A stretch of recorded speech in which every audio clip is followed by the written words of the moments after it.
নমস্কার বন্ধুরা, আজকে আপনাদের ঘরোয়া পদ্ধতিতে খুবই সহজভাবে পেঁপে ছোলা আলু তরকারি বানিয়ে দেখাবো। তা চলুন তাহলে রেসিপিটা শুরু করা যাক। এখানে নিয়েছি পেঁপে আর আলু খোসা ছাড়িয়ে কেটে ধুয়ে পরিষ্কার করে নিয়েছি। আর এখানে নিয়েছি ভিজিয়ে রাখা কাঁচা ছোলা। কড়াই গরম হয়ে গেছে, কড়াইয়ে পরিমাণ মতো সর্ষের তেল দিয়ে দেবো। তেল গরম হয়ে গেছে, তেলের মধ্যে দেবো পেঁয়াজ কুচি।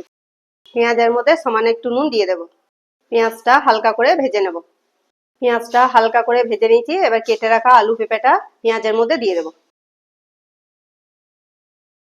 কাঁচা ছোলাটাও দিয়ে দেবো।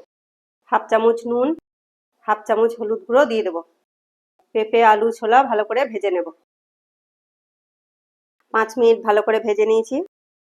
এবার এর মধ্যে দেবো 1 চামচ আদা রসুন বাটা। আদা রসুন বাটা দিয়ে ভালো করে কষে নেব। আদা রসুন বাটা দিয়ে হালকা করে কষিয়ে নিয়েছি। এবার এর মধ্যে দেবো হাফ চামচ হলুদ গুঁড়ো, হাফ চামচ লঙ্কা গুঁড়ো, হাফ চামচ জিরে গুঁড়ো। গুঁড়ো মশলাগুলো দেওয়া হয়ে গেছে, এবার ভালো করে কষিয়ে নেব। ভালো করে 2 মিনিট কষিয়ে নিয়েছি। এবার পরিমাণ মতো জল দিয়ে দেব। এবার পরিমাণ মতো নুন দিয়ে দেব। নুনটা ভালো করে মিশিয়ে নেব।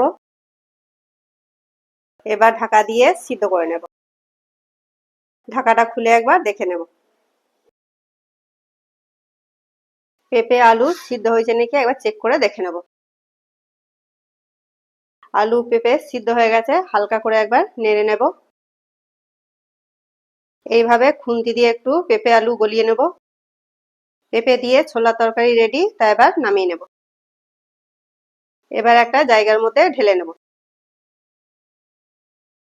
এই দেখুন বন্ধুরা, পেঁপে দিয়ে ছোলা তরকারি রেডি। তা কেমন হয়েছে কমেন্ট করে জানাবেন। ভালো লাগলে বন্ধুদের মধ্যে শেয়ার করে দেবেন। ফেসবুক থেকে দেখলে ফলো করে দেবেন, ইউটিউব থেকে দেখলে চ্যানেলটাকে সাবস্ক্রাইব করে দেবেন।